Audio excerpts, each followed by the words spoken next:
Hello, savvy listeners. I am excited you are taking the time to invest in yourself today. Savvy, the business podcast, will show you how your daily habits can create your own platform. Experts will share solutions and efficient tips to create a roadmap just for you. One thing that can make this happen: change your habits, change your success. Welcome to Savvy, the business podcast.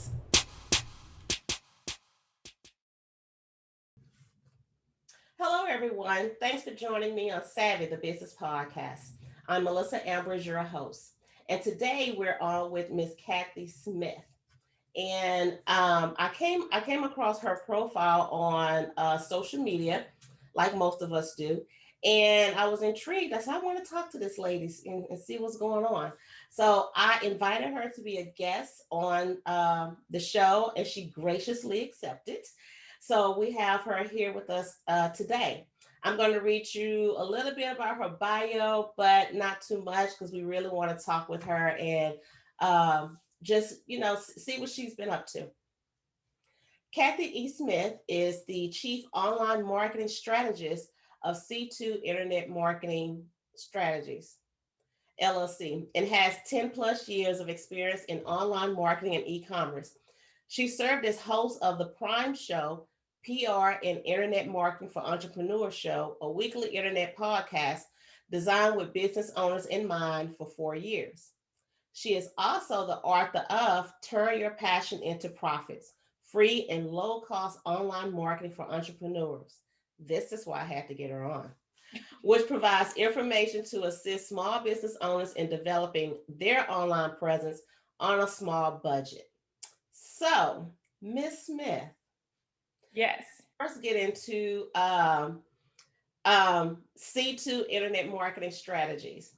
Tell us, one, how did that come for you to create a company like that? And what's different with your marketing strategy than all these other marketing firms that's out there? I am glad you asked. So C2 is, most people spell Cathy with a K, and mine is with a C, and my husband's name is Craig. So I named it C Squared Internet Marketing Strategies. And so how I got involved in that, around 2003, 2004, I used to sell designer wedding gowns at a discount. And the supplier was in my local area. The supplier was in Baltimore, Maryland. And just one day, out of the blue on a Wednesday, they went out of business. So I used to do the gowns in person, but then I decided to open a online wedding accessory store. And I learned about drop shipping. And drop shipping is basically when you have a business license, you can buy things wholesale. And usually the supplier has a picture of the image already for you. And you set up a store and it goes either directly to you or directly to the drop shipper, and they ship it with your labeling on it. And so I decided to set up an online wedding accessory store. And there my interest in online marketing began because I paid a company like $300 to do search engine optimization, which is basically getting you to the front page of Google. And I was like, that is a lot of money. And so I just started learning more and more about marketing your business online. So after the gown part went out of business, I stopped doing it and I closed my store. And then in 2011, I picked it back up when I joined a women's entrepreneur group. And I decided to focus on social media. And I self-taught myself social media. Like, you should not buy followers. And the reason why you should not buy followers is because they're not your target audience. While it looks good on the surface, it doesn't make you any money. And I what makes me different is I teach business owners that you don't need to be on all platforms. You just need to be on 2 to 3. Why? One, because if you want to keep a consistent presence, if you're on all of them, you're not going to be consistent. That's one. And number two, you just need to find out which platforms are your ideal audience on. So Wow, I like that you said quite a few things, but um not being on all platforms, I say that all the time. One, all of them they're not for you, and they're not for your audience is not on those particular platforms. So whatever business it is, that's where you need to decide, okay, what's best for me. And those are the ones that you need to zone in on. um and then buying followers, oh my god, that's, I mean, everybody's so big on, oh, I got 10,000, oh, I got 20,000, I got, this. But you can have all those followers, you can have all of those likes, but did any of that pay your bills? So that, so let's talk a little bit more about buying followers. One, it's not your target audience, and it's very important to have authentic followers, even if you have, 3 or 4 followers that's authentically coming in, because those are the ones that's looking at your information, they're intrigued, they're inquiring. Those are the ones that you want. So yes, three does not is not a good look, for some things with marketing and sponsorships, but it's a lot better than having 10,000. And when you go after those sponsors and all these other people and you have to produce, now you're like, oh, yeah, and actually, Facebook is not my number one platform, no, but you can't be a social media trainer and not have a presence on Facebook. And I do have like a super fan on Facebook, and when I post stuff, she shares it. And I don't even think that she's a business owner. I think she just likes what I post, you know? right. So it does make a difference. Yeah, it does. It does.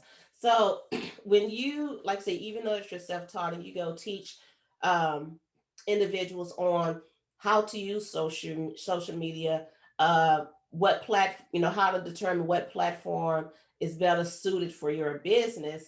How often do you come across that's adamant about a particular platform, and you immediately see you should not be over there?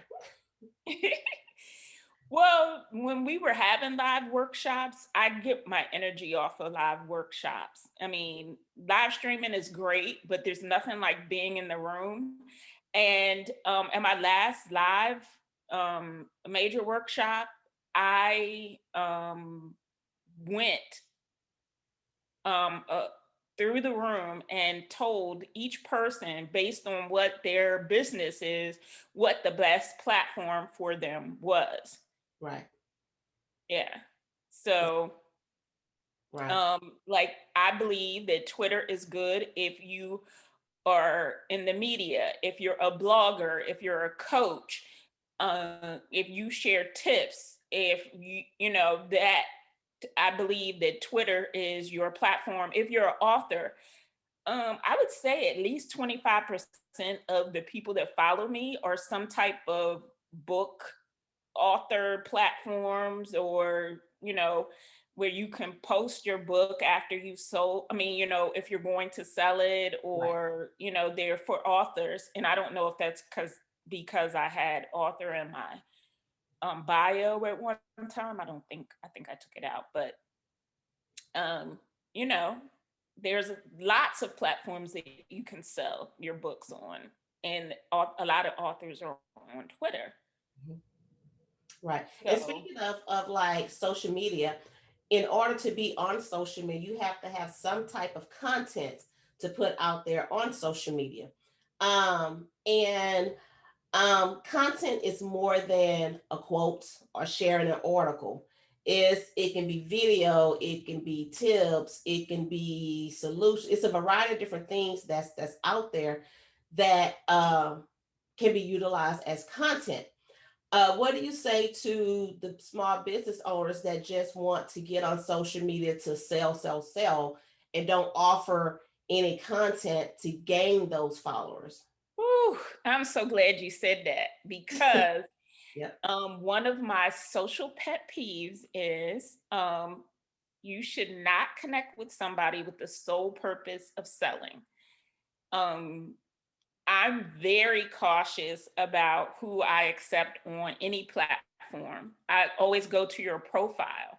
But if accept your connection and then you immediately try to sell me, that is like a big turnoff, like block or whatever, because Yes. selling is about relationships.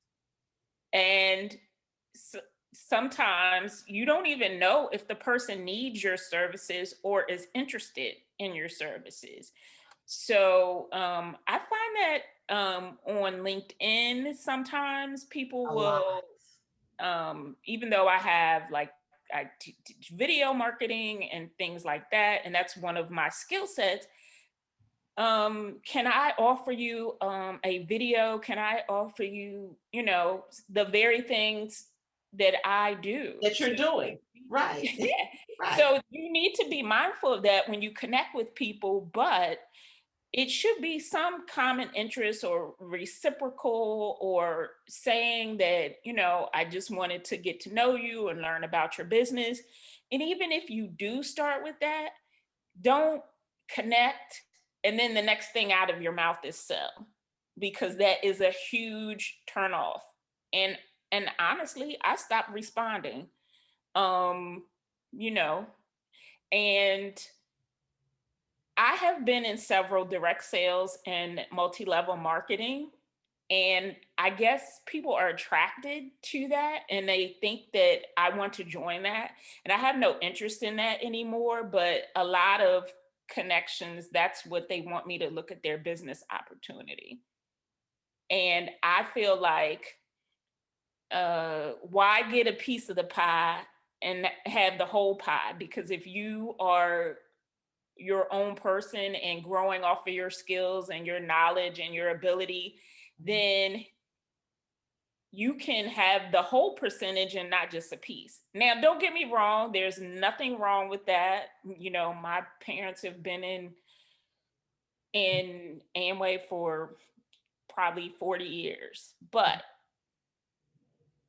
just for me personally, I'm not I'm not interested in that. I'm interested in building my own intellectual property with my knowledge and skills and helping other people do the same. Hey, savvy listeners, it's your girl Tracy with another edition of Coffee Cup Therapy. How's everyone doing today? So, today I'm going to address just the ladies, but gentlemen, please feel free to listen. So, ladies, let's get our coffee and let's get this party started. Okay, then, honey, listen. The common thread of all successful, accomplished, and respected women is confidence. You know, that certain swag about themselves, knowing who they are and knowing what they want. You see, the confident woman doesn't worry about what's happening with the next person. No, not at all. What they're concerned about is their project and they're focused on their next goal. You see, that's the mindset. That's the seed that needs to be planted. That's where it all begins. Knowing who you are, knowing what you want, and loving who you are at this very moment. Now, y'all go out and take this good word and be great today. Remember, this world absolutely needs you. And oh, yeah, enjoy that cup of coffee today. Oh, and by the way, don't forget to send me some feedback. Tell me what's on your mind. You can send those emails to media@savvymag.biz. Hope to hear from you soon. Y'all have an amazing day. Right. And and you're exactly right. And for LinkedIn to be the type of platform it is, I think, like you said earlier, people just jumping on the platforms, trying to find, and even before the pandemic, I mean, it was just, people jumping on. And I get, now people are trying to come back and rebuild after, the type of year that we've all have had. And I think that's where you have to be more mindful now, because people are paying more attention to the money that they're shelling out. Absolutely. Because for some, it's next to none, and for some, it's really, really tight. So they're really mindful on those dollars now, and not just, oh, yeah, let me try that. That sounds good. It's more of, I don't need that right now. So things have shifted to more necessity than wants, for, like I said, a lot of obvious reasons. But I know a lot of times in business, we talk about automation, and that is a really great thing to have, but it is not good to have on social media, because that's where a lot of the messages come in of that selling. And that also tells me, if you're coming to me and see that that I do, marketing, that I do videos, and you're coming, hey, I have a video service and I could do blah blah blah. You didn't even look at my profile. You don't know anything about me. So why would I want to do business with you if you're not going to take that little extra time to look at what I'm doing? So that tells me you don't care about, building that relationship. You just want to, okay, let me go ahead and make this quick dollar.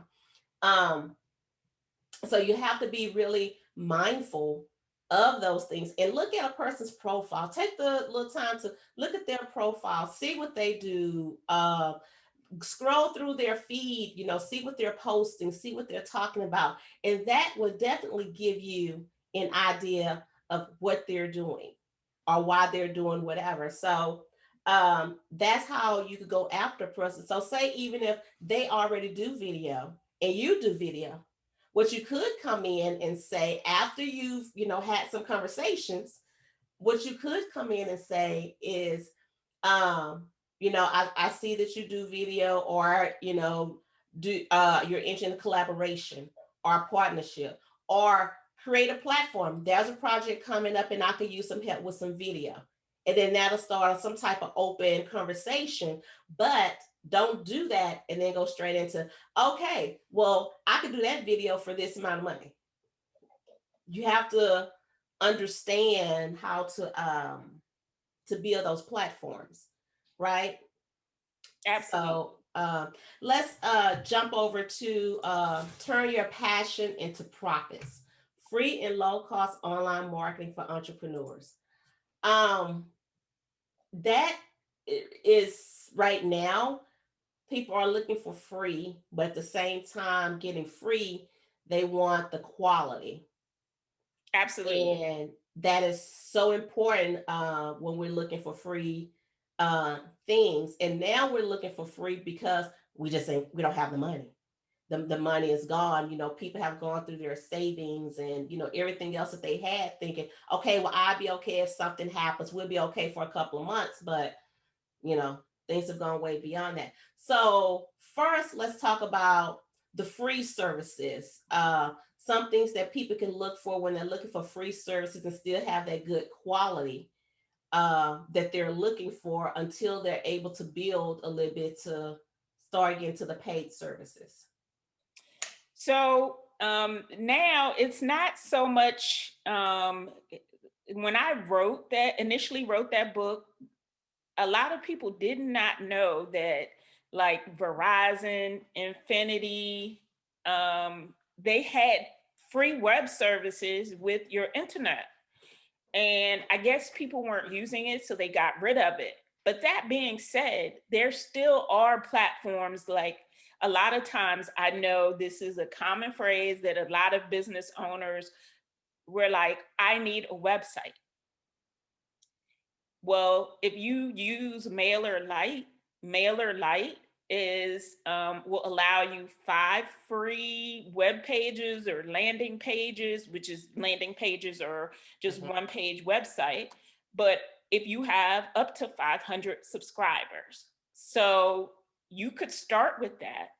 Now, the only bad thing about that is that it gives you like a jumbled domain. So you could either one, pay for a domain, or you can use Mailer Lite's domain with the jumbled, but subscribe to bit.ly or owly or a link shortener and customize it on the end. And so when you post it on social media or online, people don't see that garbled link. That's one way of getting around it, but they can still, you can still share your message. So in this period of, COVID and people not really being careful, people being careful with their dollars, that is one way that you can have a website. It may not be custom with all the pages, but if your key is to sell an item uh, or build your list, you can do that using Mailer Lite. And there are a few others, but I like the functionality of Mailer Lite because it's drag and drop. And for people who are not tech savvy or can't afford to pay someone, I think it's a great tool. And even in one of my last workshops, I shared, well, actually, I had a joint summit back in June. I shared how to add the PayPal button to your Mailer Lite page. So if you wanted to sell something, if you wanted to sell an ebook or whatever, you could add that link to the one page website, and don't let that stop you from, making sales or sharing online to build your list. What do you, as far as websites, what do you think about the frequency of updating or upgrading your website? Most people, when they get a website, it's like, okay, I got a website and that's done, and they don't do anything to it for years. So what do you think about, or with people that do that and the frequency that they should go back revisit it, because throughout that process you should be growing, and if you're growing, your website should be growing with you. So what do you have to say with, for people that's doing that and not going back and updating their sites? I think that you should put it on your calendar almost like paying taxes.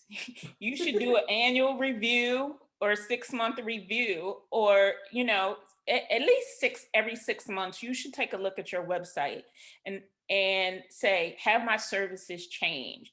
Has my brand message changed? If you have lead capture for somebody to sign up and give their email, is that still working for you? Mhm. And a lot of times, it depends on what stage of your business you are. People don't really go to your website. So most of the time when you're speaking somewhere or for credibility, you do need a website. But if you're just into sales and marketing, you could probably get away with a landing page. Now, I know some people may not agree with that, but I think that a lot of times people are procrastinate or paralyzed because they don't have a website. And I just believe that you shouldn't let not having a website stop you from moving forward. Mhm. Mhm. Do in websites are, I'm not going to say websites will ever go away, but do you think websites now is more so strictly for that informational page on your business, instead of, like years ago where you go to the website, okay, that's, oh, if they got a website, oh wow, they're this business, okay, let me go buy this, buy that. Now websites are more informational, and that's even more, why you have to be sure that you go back and do the reevaluation. Yes, yes, I wholeheartedly agree with that. They are more informational. And in the world, this online world, even before everything that's happened, Right. that's what people do first, they Google you to see, like, make sure you're not scam artists, or, they check that. So it is like your credibility stamp or the go-to informational place. Now, if you are a coach or a consultant and people have to go there to sign up with you or something like that, then it may get used a little bit more, but mostly it's a credibility factor. Like, I can't find this person online anywhere, So I do not believe that websites will ever go away. And maybe in 2021 I'll get more into it, but I do own a domain, Choose Your Website Designer.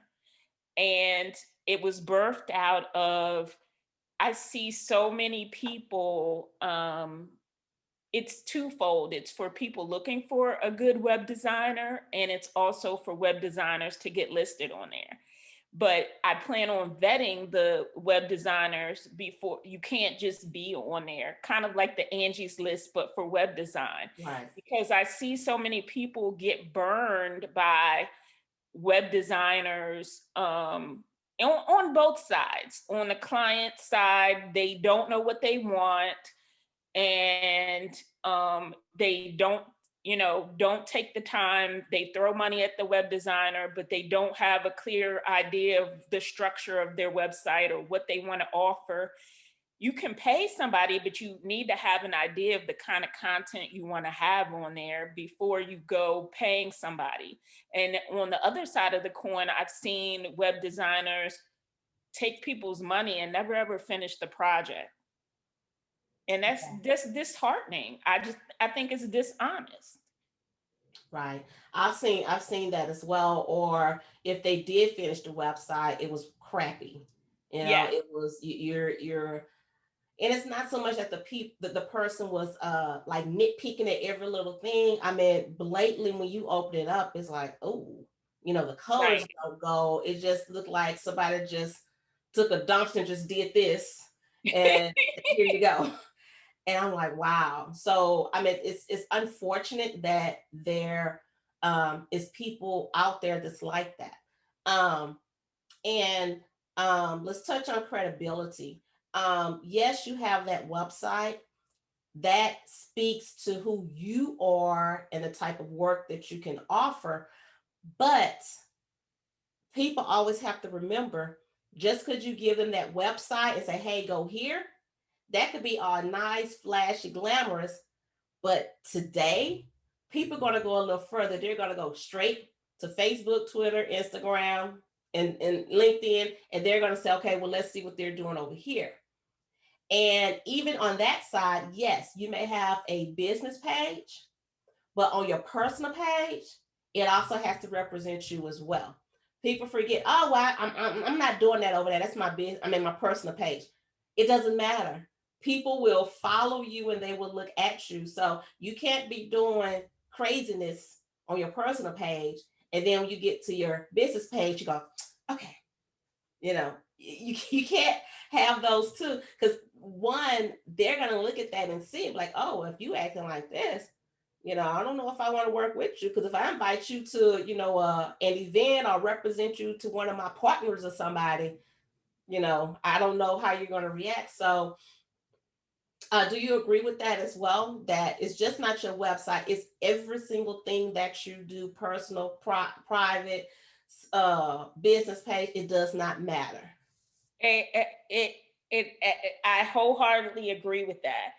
And a lot of people don't want to get on Facebook because they don't want people personal, but um, you can hide your personal page so that only you can see it. If you need the benefit of having a business Facebook page, you can hide, you can hide it so that only your true family and friends, like if you were to put it in the search bar, no one would be able to find it. That's a good point. Yeah. And you're absolutely right about what you do personally. So true story recently. And I don't want to get into politics, so I'm just going to Right. just put a disclaimer. Someone that I admired, and she always put her Christian faith out there, and she's a marketer. And she recently shared her political preference. And I unfollowed her because, not because of who her political preference is, Mm-hmm. that it's a free country. Mm-hmm. We can choose not to agree. But the fact that she said, if you unfollow me, you're not Christian. Oh. Right. If you unfollow me because I've shared who my political preference is, then you're not Christian. I had a problem with that. So I unfollowed her. I unfollowed her on Facebook. I unfollowed her on Instagram because this is a free country. I can respect, that's your political choice. And I have my political choice, but to say you're not a Christian because you don't agree with her, you know. And she ended up coming on the day later in the day after she made that announcement that she got death threats. At the same time, I completely understand what you're saying, but other people have to remember that there's this thing that's called freedom of speech. Mm-hmm. And people can say whatever they want, however they want to say, as long as they're not threatening to you. But for you to voice your opinion, regardless if I agree with it or not, it's not right for somebody else to come back with death threats. That just doesn't, I've never been able to wrap my head around that. That just simply does not make sense for anyone to do that, regardless of what it is. Even if that, I've seen somewhere, it's your competitor and people going head to head with certain things. And for you to get, I'm going to say, virtually physical with somebody, Mm-hmm. that's just, it's not okay. And what does that solve? We have to go back to, let's just agree to disagree. We don't have to agree on the situation, and we could still be, cool with each other. But let's not get so tied into um our feelings and our beliefs that if you don't think like me and do what I do, say what I say, and support me in what I'm doing, then you're not this person. I don't have to support you in some of the things that you're doing because I don't agree with it. Doesn't mean I may dislike you as a person, but at the same time, it depends on what that thing is that you're doing as well. Right, right. So And is I know we're getting off topic a little bit, but people, it's 2020. We have to get this thing out of our head, whether it's our colleagues in business, personal, family, people that you don't know. This is America. I mean, we're free to do what we want as long as I'm not physically harming you.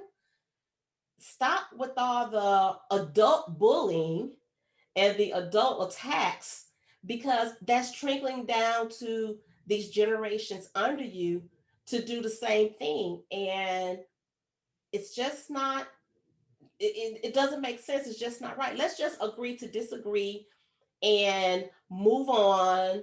If we're still going to be, okay with each other, fine. We agree to disagree and we'll just never touch that subject again. Or, maybe, let's talk about this. Let's have a conversation about to be sure we have an understanding and we could still agree to disagree and still be okay. So let's absolutely. let's get back to that. Stop being so serious about certain things, but at the same time we have to respect each other. It goes Absolutely. as simple as that. Respect each other.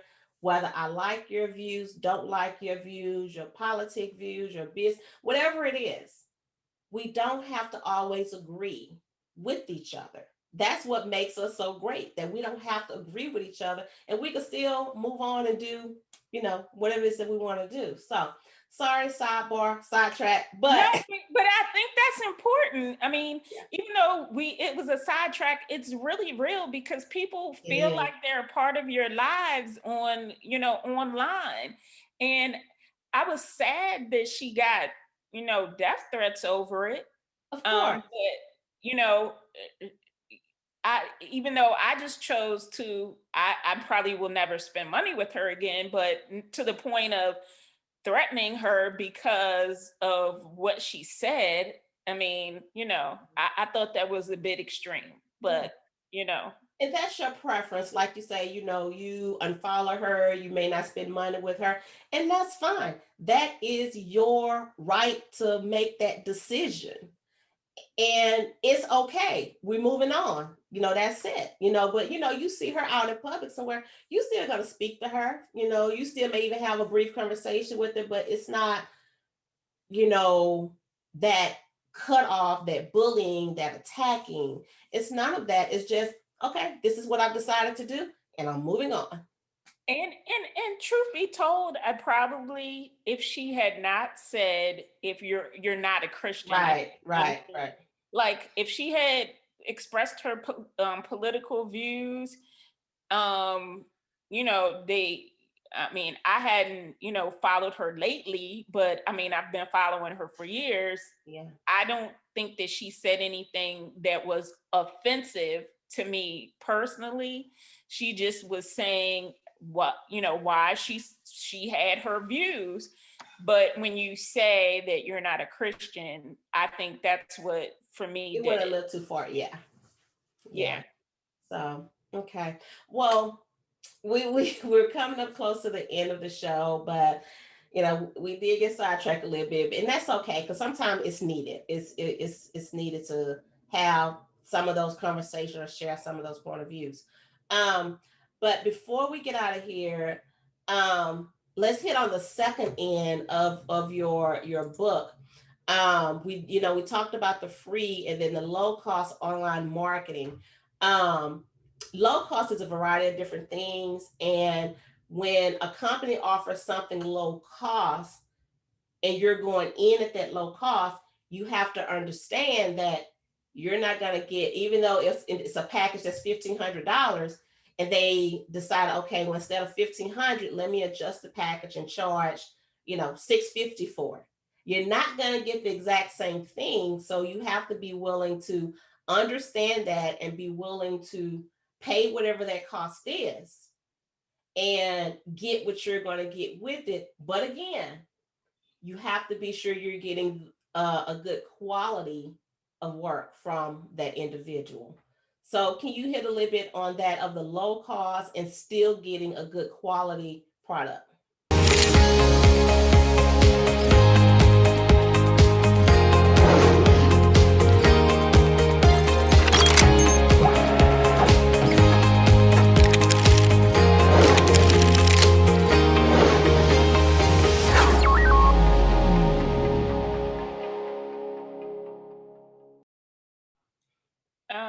Okay. And so let me preface this by saying when I said low cost, at the time it was anything, any tools or services Uh-huh. $50 and under, Uh-huh. from free to $50. I didn't mention anything in the book if it was over the $50 range. A lot of times, you do have to be open to, if you feel the value, you have to look at the value that you're receiving from the product or service, and if it's worth it to you to continue. Because I think that at the end of the day, it all comes down to a value. If that tool is serving you, if that tool is serving you, Wait a minute, say it one more time. if that tool is serving you, you have Right. to look at the benefit of whether or not you want to continue. Now, for some tools or services, they reward people if you've been a customer for years. Like, I wish that I had joined LinkedIn Pro. LinkedIn has three levels: free, Pro, and Sales Navigator. I wish that I had joined the Pro version before Microsoft bought it, because it was at $29 and now it's at $59. But if you were there in the 29, you still get to keep that price. So it depends. But at the end of the day, you have to decide, are you taking advantage, and I don't mean that like taking advantage, No, but right, are right. you utilizing the service, and how much value is it offering you? Mhm. Right. Um, and you're absolutely right. Is being able to research that value, kind of like you said, with the website that you have on how to locate a good web designer. Um, how um how can somebody well, no, let's back up. When should somebody go to that site to start seeking out information? Okay, so it's coming soon in 2021, but if you are, I would say if you are a customer, you should go when you have an idea of the content that you already want to put on your website. Mhm. You need to have an idea of some of the basic things like contact. Oh, and while we're at it, a pet peeve of mine is people who put the contact up and they don't have a phone number, because um, people want to talk to people. They don't want automated. So even if you have a Google Voice number or something, I know people frown on that, but if you have to have some type of way that people can contact you other than filling out a form. Mhm. You just have to. It's too many things that are automated, and people want that personal touch. And if you don't have any way of people doing that, a lot of times, because people don't set up their website, set it and forget it, they may not go to the email, or they may not see your information for weeks, months, unless they are regularly have a system set up to get your Right. contact information. So I just, the little sidebar for me is, I tend to get frustrated when I'm looking for information and there's no contact. And the only way that I can do it is via email. Through the form, right? But sometimes we're not sitting in front of our computer, waiting for their contact information to pop up. Oh, okay, I got somebody. Let me call them. You know, Exactly. Majority of the time, even if people that's like really on it, it's still gonna be 24 to 72 hours before someone reach back out to you. Whether that's via email or anything, it's gonna be average 24 to 72 hours before you get something from somebody that's on it and watching that information come in. So no, I agree with that, because sometimes I just have a simple question, and with that question, I could decide, yeah, if I want to move forward or no. Okay, let me do some more research and find somebody else. And I do want to say this, and a lot of web designers will not agree with me, but it is another reason why I bought Choose Your Website Designer. Do not allow your web designer to host your website. Oh my God, no! You are so right. That's Do disaster. not. Mhm. I'm begging you, do not. So I I love my site designers. They're actually musicians, and they do website design so that they can travel and do music.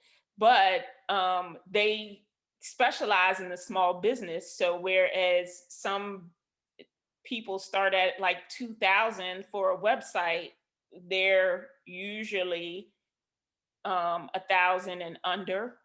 Mhm. I've had them for a couple of years now, and I love them. But I just say that do not host. I don't care if they say it's free. You need to get your own hosting, because when that relationship ends, it can be They got full control. they have full control. They may delete. It's just a bad situation. Now I did that. Um, I'm not going to use the domain because they have commercials, but I can't stand them. I specifically asked my first website designer, I said, if I allow her, because we had the same domain company, I said, Yeah. if I allow her to host my website on her account, should we end the relationship, will I have a problem getting it back? And they were like, oh, no, no Mhm. problem. That was not the case. Yeah. Until I severed my relationship just before COVID and transferred it to another domain host, they kept saying I had two accounts Mhm. because I said I need a supervisor and you all better get my website back under my discretion. So because things can go bad with your website designer, even they may pass away. I mean, that has happened too. You need to have control of your own website. Most small businesses, as they're trying to grow, spend a lot of their energy on leads. And what they don't realize is there is a much more effective way to get far more clients without spending their energy and their effort on trying to get more leads. We're going to talk about that today. We have to do that by starting talking about typical client management. Get a new lead, you put their information on a sticky note and stick it on your desk. Maybe you put it in your phone and you shoot them a quick email. Hey, I'm available at these times. You're waiting for the response. And then you realize, I got to get that quote sent out. Then the phone rings and a customer calls you. Your client calls you. They're trying to figure out, hey, what's going on with our service? 3 weeks later, we look back and we realize, that lead I was talking to, they never responded. And well, what's happened by now is they've completely lost interest or they've gone to one of your competitors. And this is sort of the experience that we live in, right? You have this feeling of chaos, a lot of energy in this back and forth and waiting and back and forth, and ultimately missed opportunities. These things are slipping through the cracks. There is a way to plug the holes in your business and take advantage of those missed opportunities, but it requires that you have a mental shift in the way you think about managing your clients. Smart client management is a completely different approach. This is the way that you can take every single lead that comes into your business and systematically turn them into a happy client who refers over and over again. There are 3 elements to smart client management. The first is organize and personalize. You have got to get yourself out of the chaos and to a place where you're organized. By the way, you're going to find out you have a lot more leads than you thought you did when you start putting them in one place and keeping the information together. If you learn important details about your clients, you're going to record that. Why is this so important? Because what your clients want is they want a personalized experience. They want to feel like you understand them through every step. The second element is reduce friction. What that means is we're well beyond the days where you should be texting your availability to your client so that they can look at their calendar and text you back. It means you shouldn't be sending out a Microsoft Word quote or invoice and then asking your client to just pay you by check. We are far beyond that. You've got to reduce the friction. How do you make it really easy for someone to refer you if they have a friend who they think should take advantage of your business? So reduce all the friction you can so your clients say, man, it is easy to do business with them. The third element is follow-up. We have got to fix the follow-up failure. That's where a lot of this waste and leakage is happening, is we're just not following up enough. So at every step, we've got to make sure we have backup follow-up systems in place. If I have a brand new lead and I'm going to invite them to an appointment, they haven't replied, I've got to send them a quick reminder. If they have scheduled an appointment, I want to make sure that they're reminded the day before, maybe the morning of, so that they're not forgetting that appointment and I'm sitting there wasting an hour with my schedule filled out for that appointment. And of course, as we get new clients, it's critical that we stay in touch with our new clients, we continue to deliver value to them, and that they feel like we have a relationship. Don't make referrals be accidental. Make sure you're following up. When your client has had a great experience, proactively reach out to them and follow up and ask them for reviews and ask them for referrals. So I want you to just stop and reflect on your business and ask yourself the question, how often do I have leads that are slipping through the cracks? Opportunities that I'm missing because I'm doing typical client management. And maybe the more important question is, how much opportunity is there in my business? What would happen if I was organized? I had a system where I was personalizing the message for every one of my clients. I reduced all of the friction so people felt like I was easy to do business with, and I was following up at every step of the way. How many more leads would be turning into clients, and how many more of your clients would be giving you reviews and referrals and growing your business? Smart client management is the answer for growing your small business. Right. Right. And with it, and I want to add to that too, is that not only having control, if you have your own hosting company separate from your designer. Sometimes that web designer need passwords to get in behind the scenes for errors or a variety of different things that could go wrong as they're building that website. And once you give them access to get in, to look at and do whatever they have to do, once that website is done, do not forget to change your password back to whatever you had it. Because even though you have your own hosting site, they still have access to get in to do any and everything they want, including delete all your emails, because they have access to your control panel.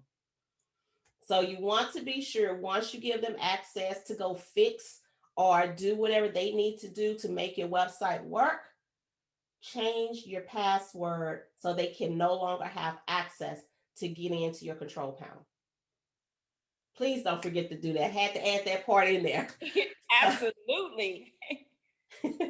So thank you so much, Cathy, for coming on with us today and talking about, these marketing tips and tools. And we'll have to do this again because marketing is ongoing. It's never going to stop. Things are going to change. We're moving into an AI era. Regardless, a lot of people don't like to hear that, but it is what it is. It's not going away. So it's just going to keep evolving. And I mean, we can have so many different conversations on marketing and all the different things that's out there coming, things we need to be aware of. So thanks again for coming on and joining us today. Thank you. Thank you. My pleasure. Thank you for having me on. It's Absolutely been a great conversation. Yeah, we did. Let everybody know how they can reach you from your social media, website, and how they can also purchase your book. Okay. So you can find me at www.cathyesmith, and that's Cathy with the C, E Smith on that is my .com. That is my website, but I am Cathy E Smith on all social media platforms and Washington, D.C. area on LinkedIn or you and my picture is the same on all platforms. So the picture you see on my website is the same picture you will see on social media and everywhere. So check me out. I do need to, you can purchase the Turn Your Passion into Profit directly from my website. However, I will update it because it does need to be updated. But I am working on finishing up today and offering for Black Friday, releasing Build Your Course Planner. And a lot of people tell you to, create a course, but in this planner, it asks you, is there a need for your course? How to find out if people are looking for what you're offering without you actually surveying people. So I share different tools where you can find out if people are searching the internet currently for what you're offering.